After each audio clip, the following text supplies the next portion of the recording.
Welcome, dear listeners, to another bone-chilling episode of Unveiling Nightmares. I'm your host, C.A. Bainham, and today we have a special guest with us. So our special guest today is Erica Summers, author of Vanity Kills and Feed the Machine and many others. So welcome to the show. Thank you. Thank you for having me. It's wonderful to have you here. As I said to you, it's nice to actually speak to a lady. Thank you. I know it's so strange. I just have always been like the fish swimming upstream as far as, being a woman in a man's world. But I really kind of like it that way. I always stand out and make an impression because a lot of people don't expect the things that I write or the movies that I make to come from someone who looks like me. Yeah, I can imagine. Okay, so tell me a little bit about yourself. So I was born in Wyoming, which is, for anyone who doesn't know, a very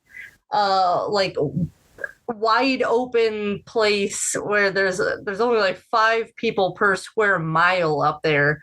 Really? So it's not a real friendly place, and but it is where I come from.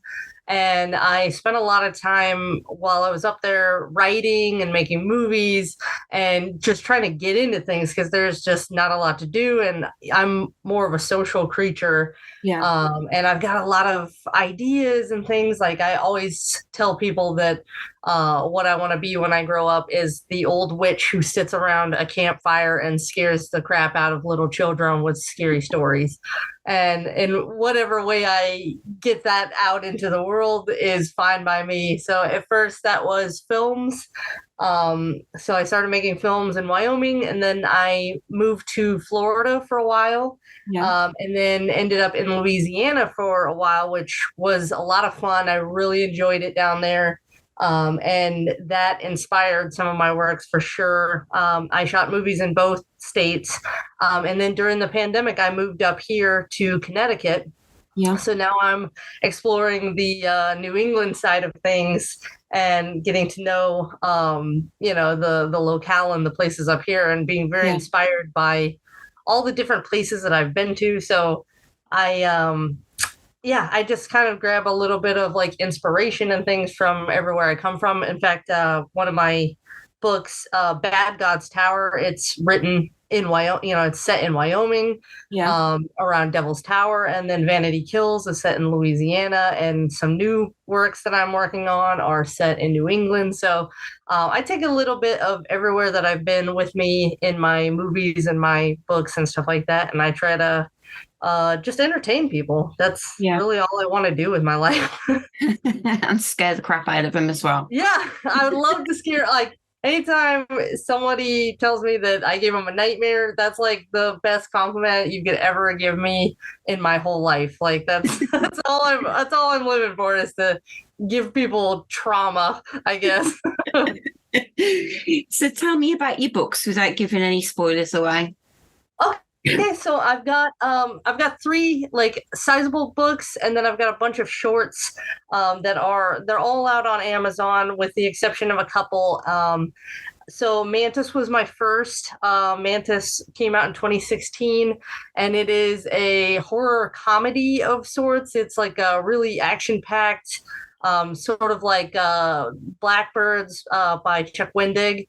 And it's like just really fun and funny, but also there's like demons and, the devil and things are like chasing them. So that one, I worked really hard on that. That one's actually not available right now anywhere except our publishing website, only because it is in the process of getting a complete facelift to bring it up to snuff with all of the books that I put out this year. Yeah. So this year, I put out a book called Bad God's Tower, which is a Western horror.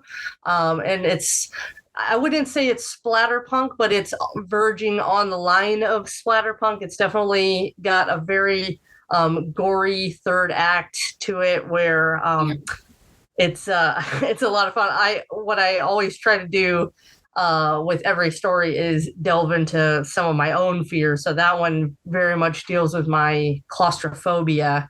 Yeah. And it's set in a really fun place. It's set near my hometown. So there's that one. And then Vanity Kills is a body horror novel that I just released in September.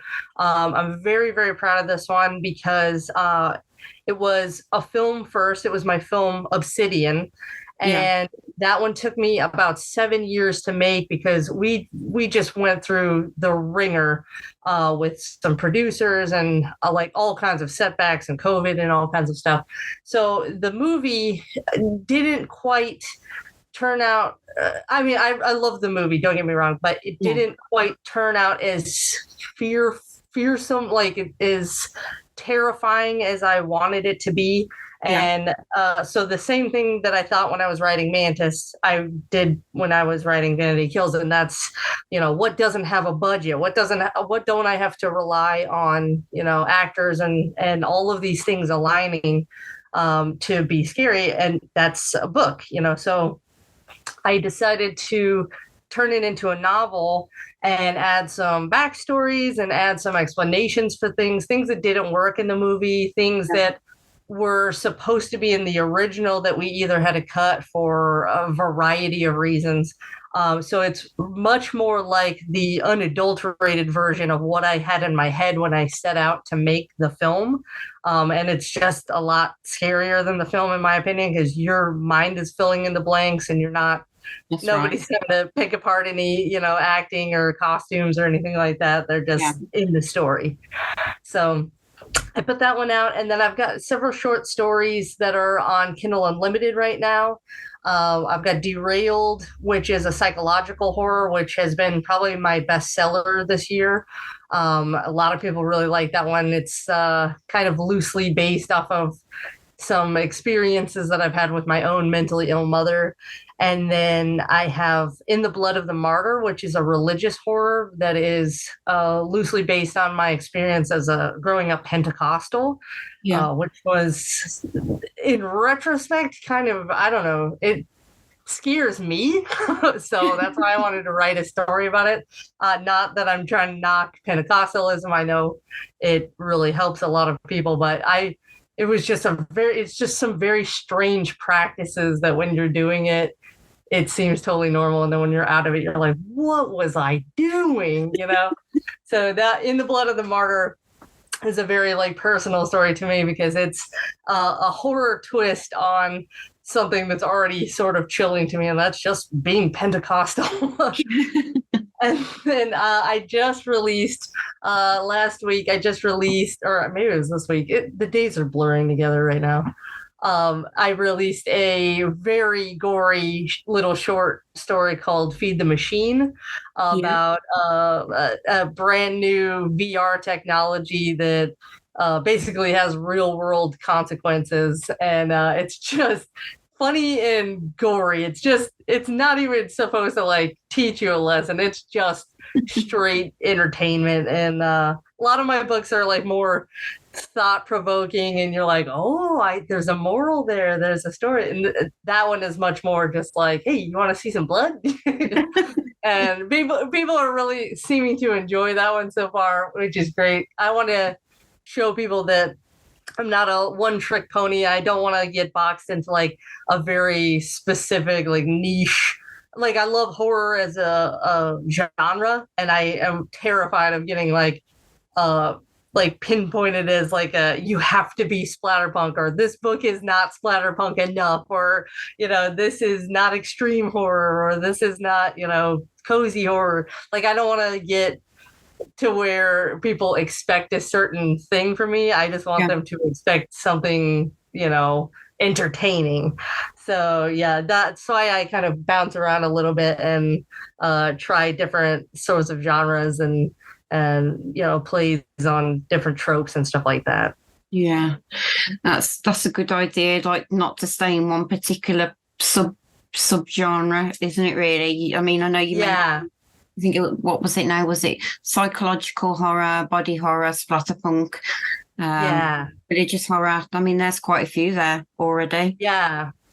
and I'm still exploring some more. Like every time I find, some new little subgenre, or when I find out there's like a need for it too, that also piques my curiosity. Like recently I've talked to a lot of people that are like, when are you going to do a ghost story? And I'm like, are you kidding me? Like ghosts are so played out. Like they've been done 1,000,010 times. Like I don't know why you would want that. And they're like, oh, I love a good ghost story. And it's like other people would join it. Oh yeah, when you're doing a ghost story. So there's things like that where now I'm sitting here thinking, okay, well, while it never would have like occurred to me to do a ghost story, how can I make something cool? Like how can I make something fresh and new that is also a ghost story? So I like to challenge myself with stuff like that when I find out there's people who they want a good ghost story, and I want to give that to them. I want to entertain them. That's my whole goal. Okay, so what's the most challenging aspect of writing horror for you? That's a good question. I think for me, I don't know. I think the most challenging aspect of it is probably knowing that there are so many great movies and books and stories out there, and so many of those that I haven't even read or watched, and to know whatever I'm about to write has probably been somewhat done before. Like that's always a hard thing when you get that in your head to keep going, because you're like, oh, this is, I'm sure this has been done to death, or people are going to think I'm a hack, or they're going to think I ripped this off. And sometimes I come by it very honestly, and sometimes I do it intentionally where I'm like, no, this is my ode to that. So like especially with my films, my film Mr. White, it's on Amazon Prime. It's a monster movie, but I intentionally set out to be like, this is going to be my homage to my favorite film, Pumpkinhead. And I tried in any way that I could to sort of make that my like love letter to Pumpkinhead. And then the movie before that, I put out called Loverboy. It's like a horror thriller. And I was like, oh, this is such a fresh idea. And, this is, I feel like I've never seen this before. And then I put it out, and I swear to you, on the night we premiered it, someone said, this is a great retelling of the movie Fear with Mark Wahlberg. And it hit me like a cinder block in the face, because I love that movie and I've seen it a lot of times. And I never realized how close it was until it was done. Like we're talking, it had been in the works for a year and a half, and it never once occurred to me, this is like Fear with Mark Wahlberg. So that's my big joke now, is I remade Fear on like no budget and with no real famous actors or anything. But so that's the kind of thing when you're writing, it can kind of trip you up if you start thinking about that stuff and you're like, oh my God, what if something has come out that's just like this? Or, what if people, did the other thing do well? Is it something that people want more of? So that's challenging. And then with my horror, I always want to explore, since I can't just poll everybody, like I can't just be like, hey guys, what do you want me to write? And I'll write it. Since I can't just do that all the time. I mean, I ask friends and stuff, or, put stuff out on Facebook sometimes, just to kind of get feelers and see what everybody's like temperature is on different things.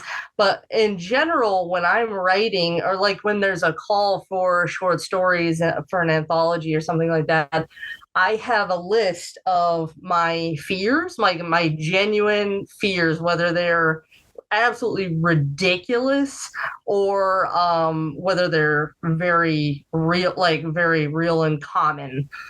So I have this very secretive list of fears that I'm always like worried somebody is going to get their hands on and like play the worst pranks on me or something. And it has everything from things like claustrophobia, which I feel like a lot of people have those too, like absolutely ridiculous things. Like I'm afraid of ending up pregnant with a demon baby inside of me. And like, I know that's ridiculous.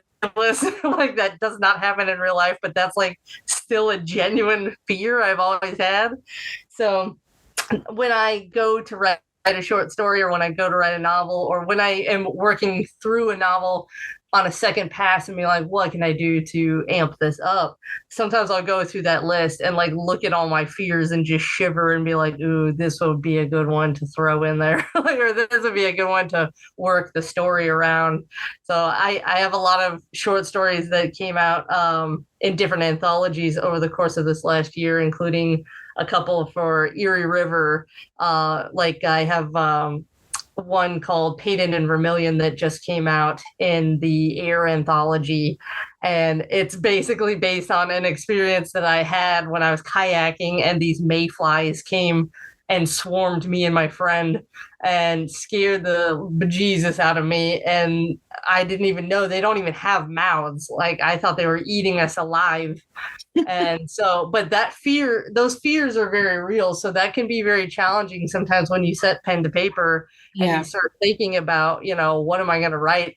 It's very creepy sometimes to like put yourself in these positions of these characters, like especially Bad God's Tower was one that made me sweat a lot when I was writing it, because they're trapped toward the end. I won't give too much more away, but there's a point where the claustrophobia comes into play and they're trapped, and just even writing it, I was just like, ugh, I gotta take a break. This is making me cringe right now, because I can't imagine being in the scenario.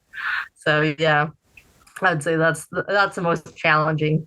Yeah. Do you ever write anything that actually scares you, or something that you think you've gone too far with? I've definitely written a few things that have genuinely scared me, and separately I've written things that I'm like, I think I went too far with this. For example, I have a short story. So myself and two other writers, I have to be kind of vague about this one because we just signed contracts, but it hasn't been announced yet. So myself and two other very talented writers, we all worked on this compilation together where each of us had to start our story the same way with the same character doing the same thing. And then we weren't allowed to talk to each other after that about what our story was about, and we had to figure out why that person was doing that thing. And all three of our stories ended up completely different. And when we were talking about all this stuff at the very beginning, and I'm asking all my questions. I'm like, okay, so what is she allowed to do this? And he's like, the guy that was coordinating it, he was like, we're not allowed to talk about that. We just have to, just make it extreme, we're all kind of extreme horror writers and stuff like that. So just make it, make it cool, make it memorable.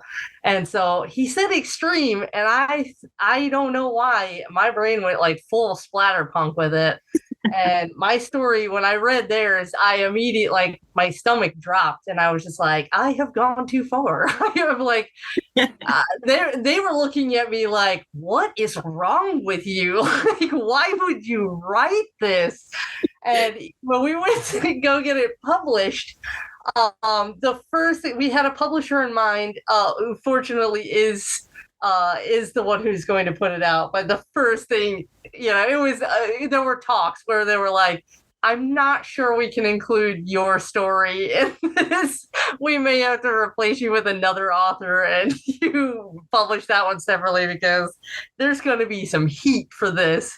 And I was like, oh man, like I knew when I was writing it, I was like, oh, this is going to be so edgy and so taboo. And I was so proud of myself when I wrote it. And then after it was done, I was like, almost embarrassed, where I was like, oh God, nobody's gonna put this out. And like, I mean, I'm very fortunate that they are still gonna put it out, but now I feel bad for the other two writers who are involved in it, because I'm sure we're gonna get a lot of negative reviews just specifically because of my story, and that sucks for them. But at the same time, I mean, they read it and they proceeded with it. They didn't make me rewrite it. So, I mean, it is what it is. But I'm proud of it. Like, I love this story. I love how it turned out. But it is the darkest, sickest thing I've definitely ever written. So, in that way, I definitely feel like I've gone too far, or at least like rode the line of like, I don't want to go any farther than that because I may not have a career left to come back to.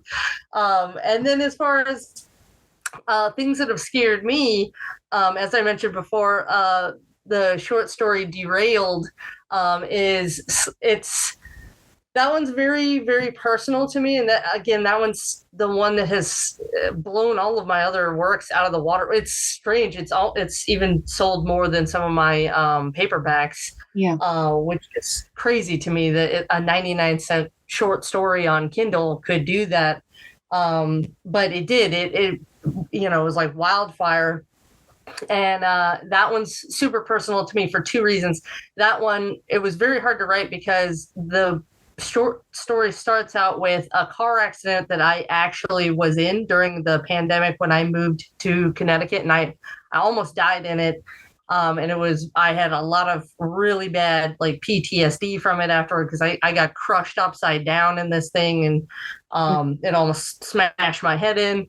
And it was great. I had to be like busted out of the car, and like it was crazy. Yeah.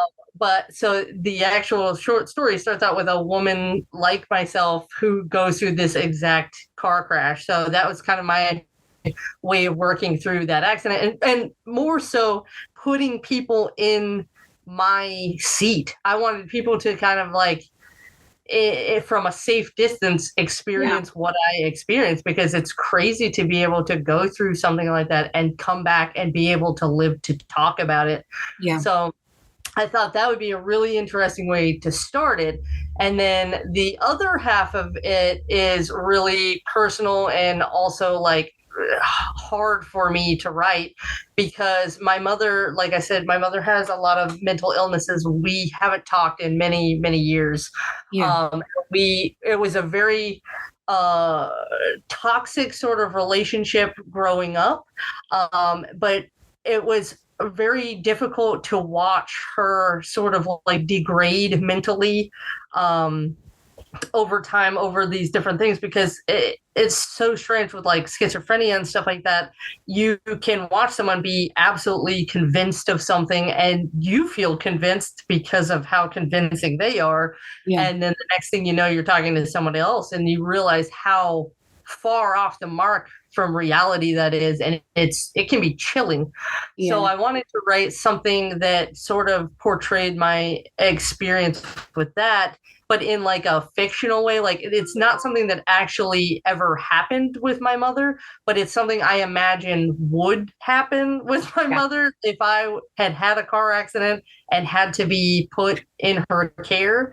And so that is like, it's like a twofer of my fears, of some of my like worst fears, is having to be like in the care of someone like that who is thinking that way again and being kind of helpless in that situation. And then also the car accident that almost took my life. So it was very therapeutic for me, but a lot of people read it and they're just like, wow, this is not something I was expecting. And this really freaked me out. And I'm glad to do that for people. Yeah. I'm glad to traumatize them.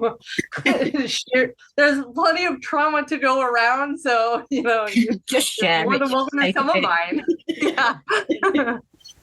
But that's what authors do, isn't it? They draw from their own experiences and put it into their works. And some people might find it traumatizing, whereas other people might actually sit there reading your book and go, well, yeah, that feels a little bit like my life. Yeah, exactly. For example, I read the book In the Tall Trees by Angel Van Atta this year, which is one of my favorite reads of the year. It's phenomenal. It like crushed me in a few spots where I was so invested in it. And then reading her after the book, it gave me chills because I was like, wow, this is like a kindred spirit in like the amount of trauma that we grew up. Like, she's got me beat for sure. Yeah. But it was like, wow, I felt like I wanted to instantly be friends with her because I was like, we both have been in messed up situations and we're choosing to do something positive and put something positive into the world from that experience, because we could have both just as easily like done something damaging or, you know, shot up some, you know, building full of people or something. Like, there's a lot of things that some people do when they have that kind of trauma, and here we are taking it and making something that people can enjoy and working through our own issues and traumas and stuff in the process. And side note, I actually did reach out to her, and she's a wonderful human being. And I urge you all to read the book and befriend her because she's awesome. She's an awesome human being. So that's I can imagine it would be lovely to have someone like a kindred spirit. Exactly. It's refreshing. It's not something I experience every day. You know, I work with a lot of guys and stuff like that in my day job, and people, you know, they're not super like in touch with their feelings and stuff like that, and they don't want to talk about, you know, their childhood traumas and stuff like that. And it's like, so to see someone be so open on the page like that and just bearing their soul, it was like, this is so nice. It feels like we're out here and we're being honest and we're being true to ourselves, even though the very act of writing fiction is not an honest thing. Like, we're making up stories, but it's like there's ironically just so much honesty in them sometimes that it's great. It's a great community of people to be in. Yeah, I agree there. So which horror authors or works have influenced you the most? There's a few. One of which I absolutely love his work. I read anything that he puts out, and that is Chandler Morrison. He did like Dead Inside, hashtag Thigh Gap, and a lot of other stuff. He is just an incredible writer. The way he infuses humor and nihilism into his horror works is it's like very artfully done. Him and Ash Eric Moore is another one who I think it does a perfect blend of humor and sarcasm with grotesque horror. So it's like you're reading it for a horror, but you find yourself just laughing. Patrick Harrison is another one Patrick Harrison the third. He is another one that it's just, you find yourself gagging one second and laughing out loud the next. And I think that there's something so entertaining about that. And it's like, that's what I set out to do originally with Mantis. And I feel like I didn't achieve it to the level that they achieved theirs. And it's a level that I want to grow to. So I'm very inspired by their works, as well as Matt Stocko, the guy who wrote Cows.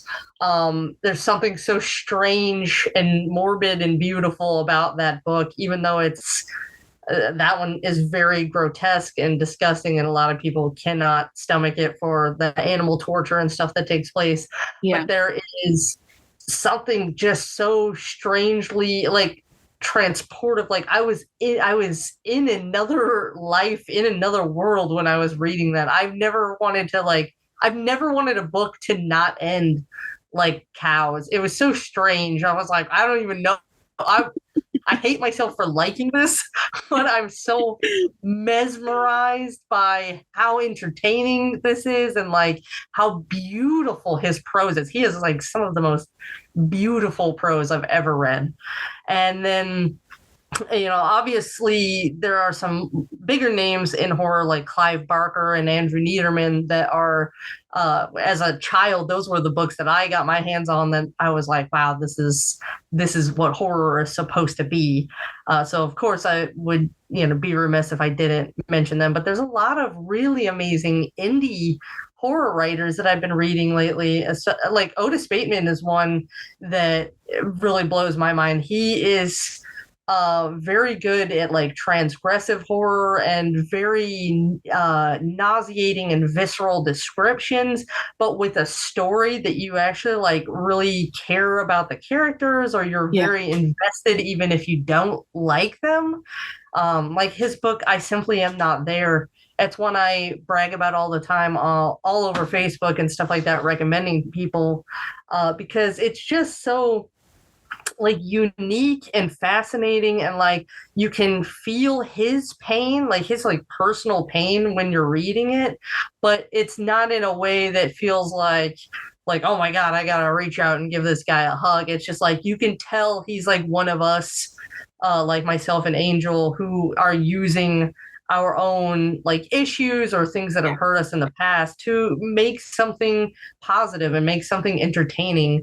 And so I burned through literally, I think, everything he's ever read now, or I've ever written now. And he's become one of my all-time favorite authors. And like, he's an amazing human being too. You know, you talk to him and he's just as sweet as pie, but it's something in his writing where you're like, wow, I really want to be like this. I want to be able to describe something in this sort of way. So there's so many good so many good authors out there right now. It's crazy. Horror is a great place to like be swimming around in right now. I take it your worst critic. My work, like about myself, or I feel like I'll basically, it always just comes back to, I feel like I am not coming up with anything fresh. That's like my biggest critique about myself, is like I'm always striving to be more original, and yet I always feel like I want to smack myself in the face and be like, this has been done before, But yeah, the truth is everything's been done before. I mean, they say that like there's like a basic 17 stories or something like that out there in the world, and everything else is sort of derivative of those like main concepts or whatever. But at the same time, like, I don't feel like that's an excuse to not be original. I feel like there's still so much that can be done to put a fresh spin on things. So my other thing is, like, I'm still finding my voice and my style. So sometimes I feel like my stuff is sort of, if you look at all my works together, they are kind of all over the place and a little, excuse me, discombobulated, where like I haven't quite found like myself in them. Like each one I've found myself in, but not as a whole. Like, I don't feel like you could just pick up any one of my books that has the cover ripped off and be like, this is an Erica Summers book. Like, so that's definitely a critique about myself, that something that I want to work on and stuff in the future. Yeah, but I suppose in one aspect that'd be a good thing, because they don't really know what to expect from you. If they've read one book, your second book's not exactly going to be exactly the same, is it? That's true. That actually is a very good point. I don't think I would want to read something, I don't think I would want to just keep reading an author's work if all of their stuff was the same. And there are a few authors that I've read out there where after like the third book, I'm like, okay, these are all the same characters, just regurgitated, and like there's nothing new that I got from reading this book that I didn't get from reading your other book in a totally different series, or like it's not even sometimes the same like gender of character or something, and you're like, wow, these characters are just all the same. So I do like having that sort of variety, and like I said, I don't really want to pigeonhole myself yet, because I still want to explore everything, and I really want to see like what I'm good at, because there's a lot of stuff like gothic horror and stuff like that I've never even tried writing. So, and I feel like I'm one of those kind of people, like anything I put my mind to, I'm going to fail at it a bunch of times, but I'm going to keep at it until I eventually am like proud of myself in that thing. So that's something that you're right. It's maybe not such a bad thing because it's still allowing me to like learn about myself and try things that I might not be good at because I'm not so scared of like, I'm not so scared that I have to just do this one thing. Yeah. I mean, just keep trying different genres. I mean, there's that many subgenres in horror. Right. You could write anything, couldn't you, really? Right, exactly. So and have fun with it. Yeah. So have you had any memorable reactions from any readers that stand out to you?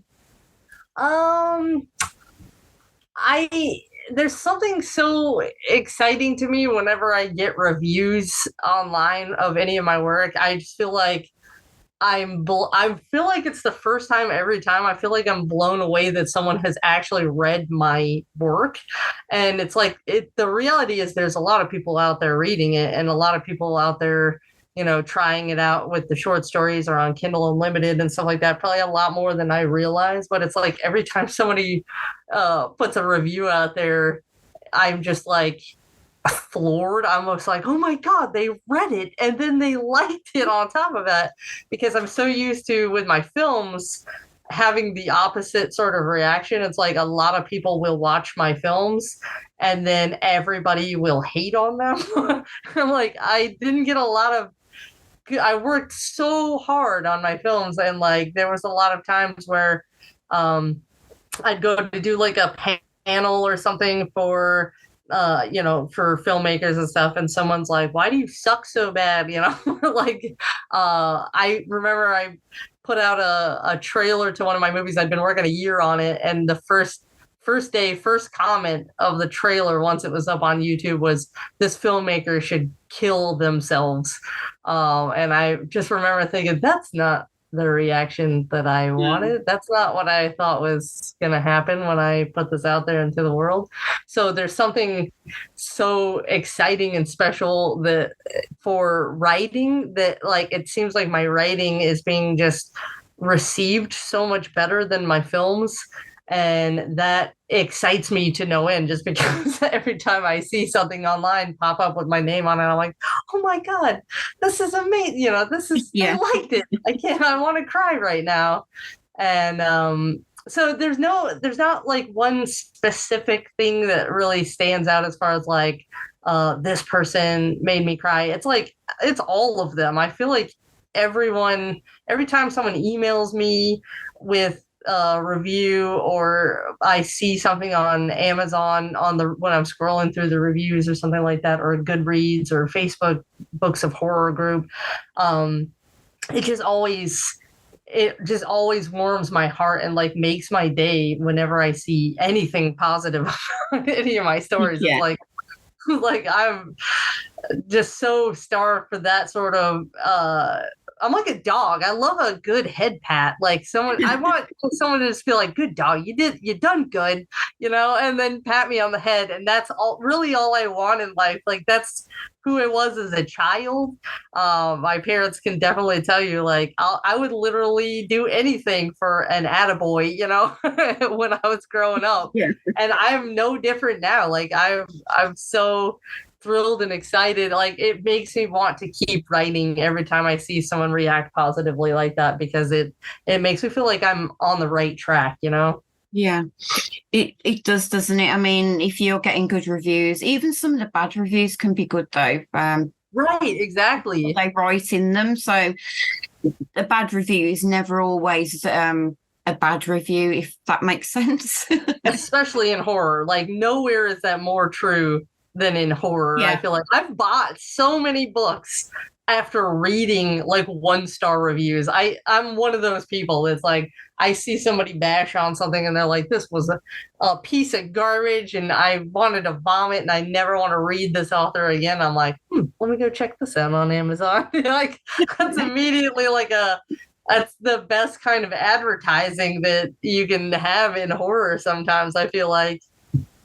Yeah, I mean, what I'd take from that is, oh, they wanted to vomit. Really? Yeah, exactly. Ooh, what was so gross in there that made you want to vomit? I want to be sick. Okay, so how has the horror genre evolved over the years, in your opinion? I don't know as a writer if I could really say, because I feel like I would only consider myself like a quote unquote writer from the time I published Mantis. So like I haven't been following the horror genre as on that aspect, like where I'm like looking at people like, well, let's check out my competition, or let's check out, these new releases to see what I'm up against, or stuff like that. So I feel like there's a different, like a shift when you are writing and trying to make a career in the genre versus when you're just reading it like recreationally. But it is interesting because when I was a kid, I used to read the authors Skip and Spectre. So Craig Skip, I think it's Craig Skip and John Spectre, but I'll always just call them Skip and Spectre. But they have a whole line of books that when my mother had like a little book nook in our basement growing up, and it was just full of horror books. Like my parents are both into horror movies and books. So we were like little kids, and we would always just go down there, and nobody's paying attention to us. So we're just down there and we're looking through the books and candelabras and weird things, and, like checking out Dean Koontz books and stuff like that. And like, I think my first real like novel that I ever read was Stephen King's The Stand. I went like headfirst into the deep end, and I was very young. I think my teachers were concerned that I was bringing it into like like a fourth or fifth grade class, and they're like, "What are you letting her read?" But my mom had all these Skip and Spectre books, and I remember reading them and thinking, this is the bloodiest thing that I've ever read. And like, I could not get enough of it. I read all of them. I read them again. And I didn't know then, that is what we now know as like, there's some controversy over the title of it, but some people call it extreme horror and some people call it splatterpunk. But either way, they were like at the forefront of this like new movement where it was like these very visceral descriptions and these violent acts.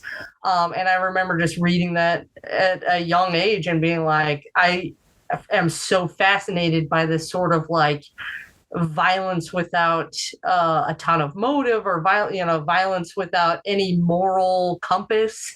And so now it has shifted into an entire subgenre. It's not just Skip and Spectre anymore. We've got, Beauregard, we've got Bray, we've got Otis Bateman, we've got so many people who, Ash Ericmore, everybody, all these talented names that are doing these like very extreme works and these very splatterpunk works, and it's warmed my heart to see that get its footing and like that get its day in the sun sort of thing, which makes me proud to like write stuff that sort of loosely falls into those genres, because that's the kind of stuff that really inspired me growing up as a reader. And so I love seeing how I love seeing there's quite a division now in types and subgenres of horror. We've even got things called cozy horror now, which didn't really exist when I was a kid, because a lot of it, like most of it, was cozy horror, where it's just spooky and not a lot of blood, but a lot of like spooky overtones and creepy settings and things. Your typical like ghost stories and gothic horrors and stuff, those were really big and prevalent and stuff when I was a kid, or at least that's what all I had access to between my mother's library and the public library. Yeah. The only bookstore that we had in Wyoming, you know. So it's nice too to see with the rise of like Amazon, which Amazon, you know, it's like a necessary evil sometimes, where it's like, I feel like they can be very greedy and they're pigeonholing horror. Like they've even started taking away some of our like little genres that we can even put our books in on Amazon and stuff, or hiding some of these books like in their quote dungeon and stuff. So it sucks that Amazon is kind of treating us like these like stepchildren or something that need to be locked in the basement somewhere. But at the same time, in the other hand, Amazon allows a lot of like extreme and splatterpunk authors to have an audience that they wouldn't have had normally, because not a lot of people want to publish that. You know, that's not something that is a popular sort of subject to publish because there's not a widespread amount of people who want to read it. It's not like there is for like cozy horror, you know, your more traditional forms of horror. That's like you're casting a wider net in an already small genre. Now with like splatterpunk and stuff, it's a much tinier section of an already tiny genre. So the fact that like there's Amazon and now Godless and a couple of places like that exist, we now have access to all these people who are putting things out that are too violent for like traditional publishers and stuff like that. So while that sounds horrible when I'm saying that out loud, it's a good thing for people who like, for me, like who like reading that stuff, because now we have access to a ton of it. And now less and less people are afraid to write it because they know they'll have an audience for it at the end, and it won't just sit on their computer and never get published, because they can publish it themselves. So that's an exciting way that I think that the horror genre has like sort of, you know, transformed over the years as the rise of Amazon. That's right, though, isn't it? There is a lot more people self-publishing nowadays as well, because they don't think publishers will accept their works. Absolutely. Okay, so have you got any upcoming projects or releases that you're excited about? Absolutely. I'm always working on a lot of things. So right now, my sister and I, we just started our publishing company, which is Rusty Ogre Publishing. And so we have been not just putting out our books, but we are gearing up to start releasing a few other people's books as well under our line. So I've been doing a lot of like developmental editing and stuff for those books, for her upcoming releases, and for another one of our authors' upcoming release that we're trying to get it out by the end of the year, but it's looking like it could be more like spring. So those are in the fantasy genre. But as far as horror goes, my sister and I, we are also co-writing a book right now called Writhe. That's the tentative and maybe hopefully the final title for it. But it's called Writhe. I'm very, very excited about it because it's a great blend of both of our writing styles, and our writing styles have adapted over the years to where you almost can't really tell who is writing what, because we write and we read and we edit so much of each other's work now that it's starting to blend really, really well. So a lot of times, like, I'll read her chapters that she submits and I'm just like, wow, I if you would have asked somebody else, like, they would have been like, yeah, Erica definitely wrote this, but it's not. It actually was her. And now it's funny because she's got some of the funnier characters, and I always like infusing my stuff with comedy as well. So now it almost makes me like competitive with her, where I'm like, I gotta be funnier than her on my chapters. My next chapter is gotta be even better. but it's not actually a comedy. It's definitely a very disgusting horror book. Basically, it is about worms and some worms doing damage in people's brains and causing psychopathy. So I don't want to say too much more until we start releasing some stuff on it, but it is definitely going to make a lot of people squirm and writhe, really. So what advice would you give to aspiring horror writers? I would say that if you are thinking about being an author, one of the things that I would recommend the most is to evaluate what terrifies you, like truly terrifies you, and see if you can basically infect other people with that terror that you feel. Because I will say too, I feel like I've worked through some of my irrational fears, or some of my rational fears too, by writing about them. I feel less claustrophobic after having written Bad God's Tower. Whether or not I would still panic in a tunnel, I probably still would, but I feel mentally less panicky about it when I even just think about it. So it's nice to be able to get some of these things off my chest and explore them in a way that is, I can basically like put them to rest, but in a way that is entertaining to others. So that's one thing I would recommend is, find out what scares you and scare yourself while you're writing it, and you'll do much better when you go to release it. I think a lot of people will feel the fear that you feel when you're writing it. If you are doing your job right, for sure. And another one that I would say, another piece of advice I would say is to don't be afraid to like reach out to other authors. So many of us are what I would say, they're some of the most humble people I've ever met in my life.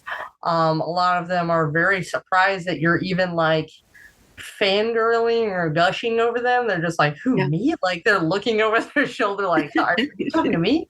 And it's so funny because like some of them are like what I would consider a big name in horror, and they're like, they laugh if I say that, because they're like, are you kidding me? Like I'm nobody.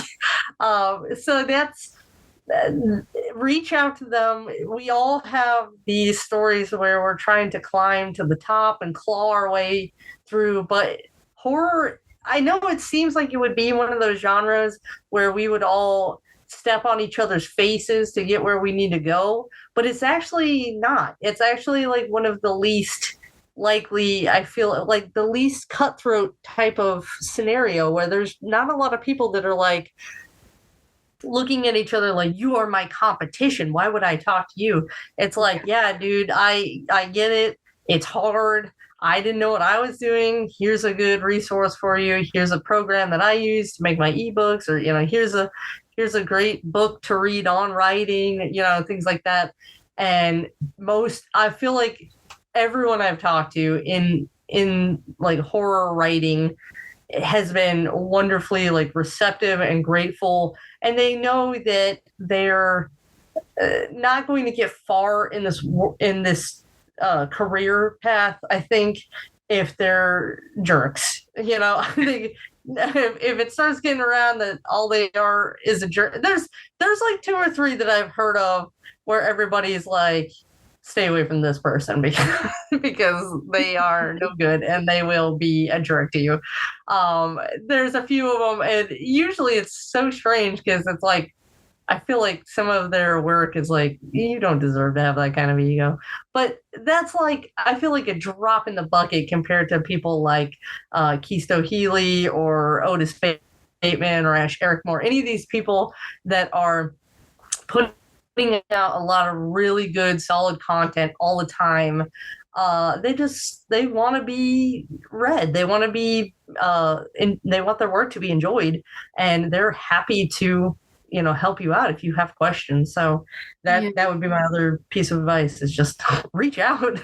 Yeah, I mean, all the authors that I've spoken to have been very, very down to earth, very approachable, friendly. But I think that runs all the way through, because you can see that in the Facebook groups as well.